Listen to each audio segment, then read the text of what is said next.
વડોદરા મહાનગરપાલિકાએ એક નવી પહેલ કરી છે। બજેટ પહેલા તેમણે વડોદરાની જનતા પાસેથી સૂચનો મંગાવ્યા છે। આ નવી પહેલ કરી છે વડોદરા મહાનગરપાલિકાએ। લોકોએ સૂચવેલા કામોનો પણ સમાવેશ એટલે કે સલાહ સૂચનોનો સમાવેશ કરશે। બીએમસીએ આ મુદ્દે એક મેલ આઈડી જાહેર કર્યો છે।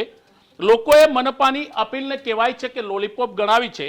તેમનું કહેવું છે કે પાલિકા સૌ પ્રથમ તો જનતાને સુવિધા આપે। કોંગ્રેસ કોર્પોરેટર એટલે કે કોંગ્રેસ પક્ષની પ્રતિક્રિયા સામે આવી છે। અમીર રાવતે કહ્યું છે કે અગાઉ લોકોએ અનેક વખત લેખિત સૂચનો આપ્યા હતા, પણ લિસ્ટેડ કરેલા મહત્વના પ્રોજેક્ટો વડોદરામાં અધરતાલ છે। ભ્રષ્ટાચાર આચરી લોકોના સૂચન પર આ મહાનગરપાલિકાએ પાણી ફેરવ્યું છે।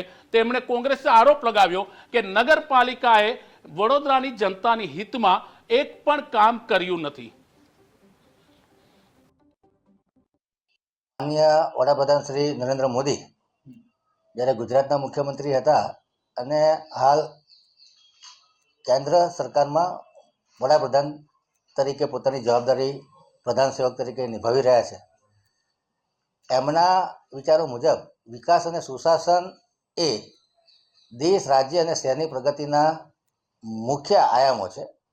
ત્યારે વડોદરા મહાનગર દ્વારા 2025-26નું જે બજેટ રજૂ થવા જઈ રહ્યું છે, ત્યારે બીએમસી દ્વારા લોકોને અપીલ કરવામાં આવી છે કે લોકો દ્વારા ચાલતી, લોકો વડે ચાલતી કોર્પોરેશન પ્રજાના વેરાના રૂપિયાનો સુચારુ વહીવટ થાય। શહેરનું આયોજન હંમેશા પાર્ટિસિપેટરી હોવું જોઈએ અને શહેરના એક્સપર્ટ્સ, લોકલ એક્સપર્ટ્સનો અભિપ્રાય લઈને કન્સિડર કરીને ડેવલપમેન્ટ થવું જોઈએ, હું સ્પષ્ટપણે માનું છું।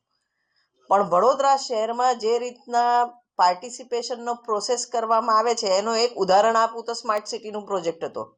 સ્માર્ટ સિટીમાં 2.25 લાખ લોકોએ લેખિત સૂચનો આપ્યા હતા, પછી 19 પ્રોજેક્ટ શોર્ટલિસ્ટ થયા હતા અને એ 19માંથી એક બી પ્રોજેક્ટ નહીં થઈ અને કોર્પોરેશને મન ફાવે તેમ પોતાની રીતે ભ્રષ્ટાચારી રોડના પ્રોજેક્ટ્સને, એમને જે લ્યુક્રેટિવ ફાઇનાન્શિયલ પ્રોજેક્ટ્સ હોય એવા પ્રોજેક્ટ્સ કરી ભ્રષ્ટાચાર આદરીને લોકોએ જે સૂચનો આપ્યા હતા એના પર ઠંડુ પાણી રેડી દીધું। વડોદરા મહાનગરપાલિકાના સત્તાધીશો અને અધિકારીઓ દ્વારા વડોદરા શહેરના નાગરિકો પાસે સૂચનો મંગાવ્યા છે।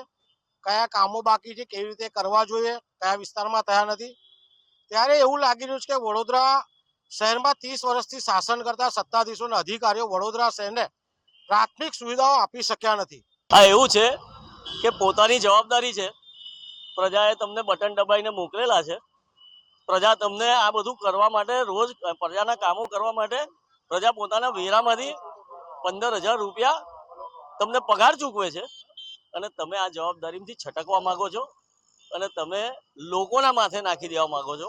માનનીય વડાપ્રધાન શ્રી નરેન્દ્ર મોદી જ્યારે ગુજરાતના